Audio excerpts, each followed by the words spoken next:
Assalamualaikum warahmatullahi wabarakatuh. Halo semuanya. Perkenalkan, kami di sini dari kelompok 2. Nama saya Syifa. Nama saya Gaby. Nama aku Kenisa. Nama aku Ajeng. Nama aku Makaila. Oke, tonton sampai selesai ya. Bye-bye. Sip, kamu tahu nggak? 5 tahun lalu PT Sakalak itu beli mesin seharga 50 juta. Terus sekarang nilainya jadi berturun. Kira-kira gimana ya kalau misalnya kita nge-input penurunan nilai di Odoo Counting? Aku tahu caranya, tapi kamu tahu nggak penurunan aset itu apa? Nggak tahu. Ayo kita cek tahu. Ayo. Nah, di sini aku mau ngejelasin tentang pengertian depresiasi aset di Odoo. Depresiasi aset di Odoo adalah proses pencatatan penurunan nilai aset tetap secara berkala karena penggunaan, usia, dan kegunaannya. Contohnya seperti kendaraan, mesin, peralatan kantor yang nilainya turun setiap tahun. Dalam modul aset di Odoo ini, depresiasi otomatis dilakukan secara periode dan metode yang telah ditentukan. Misalnya, garis lurus atau saldo menurun. Selanjutnya ada tujuan depresiasi aset. Yang pertama adalah menunjukkan nilai sebenarnya setelah digunakan selama periode tertentu. Lalu yang kedua, mencatat penyesuaian secara akurat dalam laporan keuangan. Yang ketiga adalah menyesuaikan nilai aset dengan nilai pasar agar laporan keuangan realistis. Lalu yang keempat, membagi biaya aset secara proporsional agar laporan keuangan realistis. Lalu yang terakhir, memudahkan laporan keuangan dan pajak perusahaan.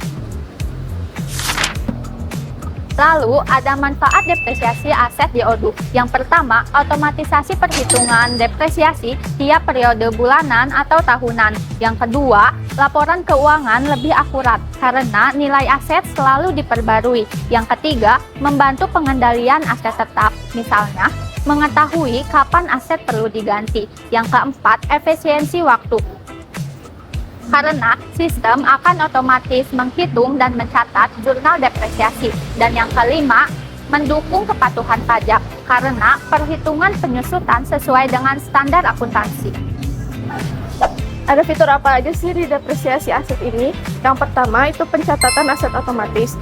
Aset akan dicatat saat pembelian terjadi.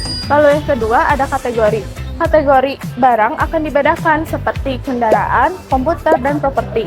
Jurnal otomatis. Odoo akan menghitung depresiasi aset saat akan memulai laporan keuangan. Pelacakan nilai aset. Aset akan dinilai seperti aktif, telah dijual, atau telah disusutkan sepenuhnya. Lalu ada integrasi dengan modul lain. Modul depresiasi aset ini telah menyatu dengan accounting, forecast, dan maintenance. Metode depresiasi di Odoo Counting itu ada 3. Pertama ada straight line, di mana penyusutannya itu selalu sama setiap periodenya. Yang kedua ada declining balance. Declining balance ini di mana presentasinya itu selalu sama nilainya di buku setiap periodenya. Dan yang terakhir, yang ketiga ada manual entrance. Ini itu kalau misalnya kita mau mengganti bila ingin mengganti caranya dengan secara manual. Nah, gini caranya. Nah, langkah pertama, buka web Odoo. Jika sudah mempunyai akun di Odoo, langsung saja login. Tetapi jika belum mempunyai akun di Odoo, bisa daftar dulu di Odoo. Setelah login Odoo, pilih menu accounting. Setelah masuk ke beranda accounting, di atas ada banyak pilihan seperti vendors, customers, tetapi kita pilih lagi accounting dan pilih manajemen aset.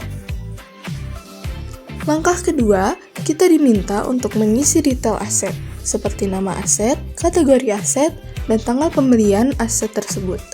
Langkah berikutnya adalah menentukan tanggal depresiasi, di mana kita dapat memilih antara opsi manual atau based on last day of forecast period, berdasarkan hari terakhir periode pembelian, yang akan menghitung depresiasi pada akhir bulan pembelian. Selain itu, gross value, nilai kotor, dan invoice nilai saldo awal harus diisi. Langkah ketiga, klik depreciation information. Di sini, kita harus mengisi, menghitung, dan menentukan ending date. tanggal terjadi depresiasi, berdasarkan masa manfaat aset, misalnya 15 tahun dari tanggal pembelian. Setelah semua detail diverifikasi dan diisi dengan benar, proses depresiasi diselesaikan dengan mengklik tombol Compute Depreciation. Selesai! Nah, kesimpulannya, Odoo menyediakan solusi komprehensif untuk manajemen aset dan depresiasi. Dengan otomatisasi, risiko kesalahan manual dapat dikurangi mulai dari pencatatan, perhitungan, dan membuat jurnal keuangan. Fitur ini sangat penting untuk memastikan laporan keuangan yang akurat dan sesuai standar.